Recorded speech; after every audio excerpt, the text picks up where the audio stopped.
What's up, Internet? My name is Attack Slug, and welcome back to my Monday Night Raw reactions for the week of April the 11th, 2016. As always, let me know what you thought of Raw down in the comments, but let's get started with the reactions for this episode of Raw. First out is Shane McMahon, and I guess none of this makes sense. I guess WrestleMania didn't matter, because the whole point was that you don't want Shane running Raw, because running Raw means running the company, and that would put the authority out of power and have Shane do whatever the fuck Shane wants to do, which is what he's done the past 2 weeks. So perhaps it'll be back to the status quo next week with Triple H and Stephanie, but maybe not. I think they're conveniently going to ignore the fact that Triple H would usually have a rematch clause having lost the world title. Just not going to mention that at all, ever, because the whole point was transitioning to Roman Reigns as your new WWE champion, as the start of the Roman Empire, whatever else. Anyway, Shane comes out, does his usual spiel. Kevin Owens comes out and is like, hey, I got screwed last week. This is not fair. And speaking of rematch clauses, usually having lost his belt in that match at Mania, he would have his clause, to get back a match. But because I guess that belt changed hands a couple times there, now he has to fight Cesaro for the rights to have a #1 contenders match against The Miz at Payback. And so we get Raw pretty much starting with Owens and Cesaro in a phenomenal match, which is fantastic. And I like the little things where, Owens was like, I'm the best at headlocks. I'm the headlock master. Like, that stuff is fantastic. He's a great heel.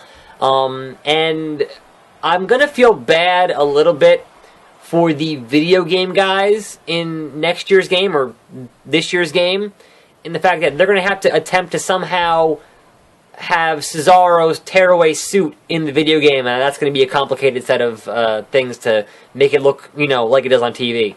And so, yes, Cesaro won this match, and he is now the #1 contender for the Intercontinental title at Payback. Now, as an aside, I discussed this yesterday in my my career video. Like, I feel bad for Zack Ryder. Like, I thought that would go somewhere. I thought, okay, you have him win it at Mania, lose it a day later, you get your shocking moment at Mania, shocking moment on Raw, and then you have the underdog face building, chasing the heel champion, and culminate at Payback, or culminate at Extreme Rules, whatever, and that's a good story to tell. Apparently, they aren't going to tell that story. Just, sorry, Zack Ryder, go back and team with Mojo Rawley in NXT. Be a hype bro. I don't know.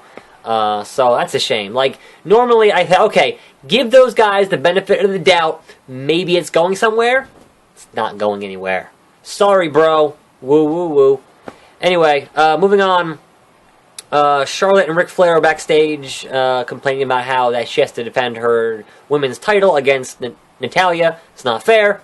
And here's Dr. Phil, because Dr. Phil's the guest host of Raw for some reason. I don't know. This was all terrible. Like, it was all just bad. And then we end this segment with Dr. Phil getting the woo before Ric Flair gets the woo. But apparently, Dr. Phil thinks that when you do the woo, you need to also be Coco Beware, when, like, he was like, woo, woo! Like, what the fuck was that bird arm thing he was doing? Like, it was bad. It was bad. Anyway, Kevin Owens gets removed from the building so that he does not once again powerbomb Sami Zayn through a table, so he can have his match later tonight. And hey, this happened. It didn't happen this many times. That totally happened in that match. Awesome. Then we get The New Day coming out and cutting a promo, basically announcing a tag team. Well, Shane had mentioned it earlier, but announcing a tag team tournament, which I fucking love tournaments. This is great. And I guess you have enough tag teams to do it. Fantastic. And the winner of this tournament will fight The New Day at the pay-per-view, I think, at Payback. And there are a bunch of tag teams in here. And so our first match for this tournament is the Lucha Dragons versus the Dudleys. And this was a shit show. Like, apparently Kalisto got hurt really early on, which might have been a work, might not have been a work. But honestly, the amount of confusion to get it going and having Bubba Ray yelling at the referee, no, Sin Cara's legal, had this match start. Because, you know, actually Kalisto was legal, so it was, yeah, all very confusing, and then they botched the 3D at the end, had to do it again, and the whole thing was a mess. The entire thing was a mess. I can't imagine, like, if that was a work, that was the greatest work of all time, because I thought it was all 100%, like, actually real, so, I don't know. Anyway, after the match, Enzo and Cass come out to cut another fantastic promo on those damn Dudleys, and that was pretty good.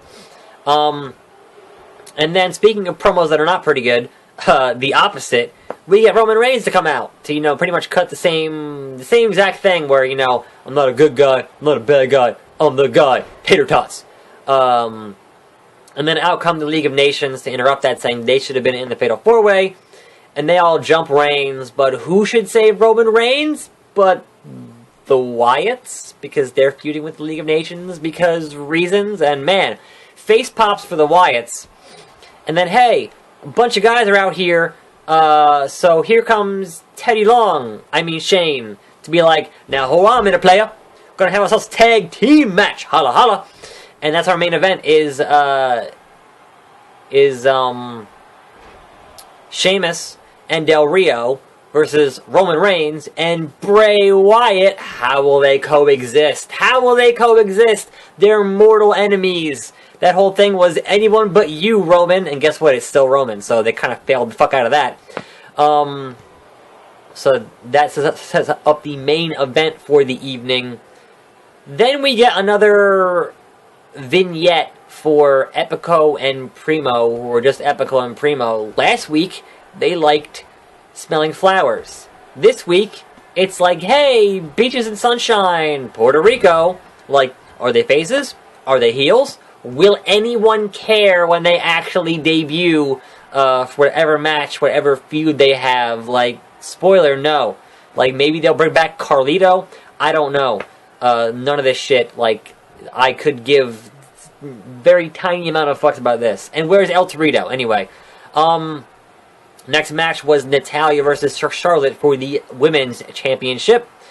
Disqualification due to interference from Ric Flair, because obviously that's going to happen. And so Natalya wins the match, but Charlotte retains her women's title. Dr. Phil at ringside, and they kind of go to him after the match to say some words, and those words kind of were fucking whatever. It's the dumbest thing in the world. Anyway, after that we had the Usos versus the Social Outcasts, Axel and Slater. Match was not important. There was a bow train, there was a roll-up. Not important, because after the match we had Gallows and Anderson came out and just wrecked shop on the Usos. Just beat the crap out of them. That was fantastic. Crowds chanting Bullet Club, which they can't use because they don't own it. That's a New Japan trademark, so that's interesting. I found it curious that they didn't have them already, you know, with AJ or with Finn Balor. They just came out and wrecked shop, and that was it. And it would have worked so well, or it worked well.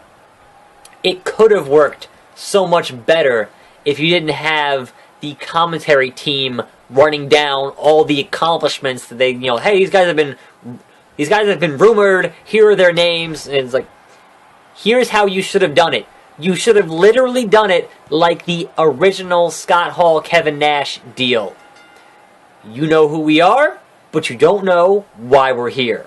Like, seriously, Bullet Club was in the same vein of NWO originally, so just run it again. It's been so long, you can do that. As much as Vince thinks that the general audience is not going to know who they are, the crowd was chanting Bullet Club. Like, clearly, Vince underestimates the average wrestling fan in who they're going to know from other promotions. So certainly, coming in, Scott Hall, Kevin Nash style, would have been fantastic. But obviously the commentary team wanted to go, oh, that's Luke Gallows, and that's Machine Gun Carl Anderson, and blah, blah, blah.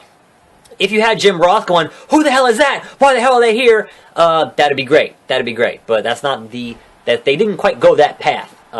Anyway, I'm curious to see how they're going to handle them moving forward.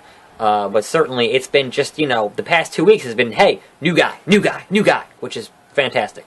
Keeps you on your toes. And it's like, hey, we didn't see Big Show, we didn't see Kane, we didn't see Ryback, we didn't see guys we've seen a million fucking times, so keeping it fresh, awesome. Anyway, then we had a backstage thing with Maurice and The Miz and Cesaro, and I will say specifically, having Maurice there to have The Miz do extra takes on his promos is hilarious. That works A+. That just gives an extra dimension to that character that totally works. Anyway, next match was AJ Styles versus Sami Zayn. Like, maybe Vince is just on vacation, and it's just do what you want, and they're giving us great matches. And the stipulation here is that if Sami Zayn wins this match, he'll get added to the main event for Payback, and it'll be a triple threat. Now, spoiler, he didn't win the match. AJ Styles won the match. Fantastic match. Yeah, good stuff. So, next up was the Chris Jericho highlight reel, and his guest was himself, and this is great heel work from Chris Jericho here. Interrupted by the returning Dean Ambrose, who was off last week to sell the injuries from the Brock Lesnar match. And I guess they're going to set up a Jericho and Ambrose feud. Sure, fine. Works for me. Not much else to go into here. It was pretty much, the stuff that you would expect from these two. And I enjoyed it. So, although, shout out to the guy in the second row who had a terrorizing sign that was Triple H's gimmick in WCW. Next match was Apollo Crews, Adam Rose. Man, social outcasts all over this show. And I kind of felt bad for Apollo Crews. Like, the crowd was kind of, at this point, a bit burned out from having A, seen Cesaro and Owens, and B, seen AJ and Zayn. They didn't have any energy left for Apollo Crews. They were just kind of like, hey, Apollo Crews, man. But, like, having to follow up AJ Styles and Sami Zayn, that is a tall order for any man. But Apollo Crews got the victory, and that was that. There was a backstage thing here, very briefly, with The Golden Truth and Dr. Phil, and seriously, I don't care. I just don't care. And then your main event for the evening was, how will they coexist? Bray Wyatt, Roman Reigns versus Sheamus and Del Rio. Spoiler, they coexisted. Bray Wyatt and Roman Reigns win this match, and they have kind of a stare down and whatever else. And it's interesting. If they want to keep Roman Reigns kind of in a handful of feuds at the same time, that's fine. Like, there really wasn't any interaction between AJ and Reigns, even though they're going to be fighting at Payback in a couple of weeks here. I think the 1st of May, I believe, is Payback. So, and then, of course, May 22nd is Extreme Rules. So they're kind of, back-to-back there for those two pay-per-views. But anyway, that was Raw. I thought it was alright. The crowd seemed pretty into it, and it was the second week in a row of a Raw that I actually enjoyed. So, can they do a three-peat? Can I enjoy Raw next week? That remains to be seen. Let me know what you thought. I'm Attack Slug. Thanks for watching. More videos every day, and I'll see you next time right here on this channel. And I'm out.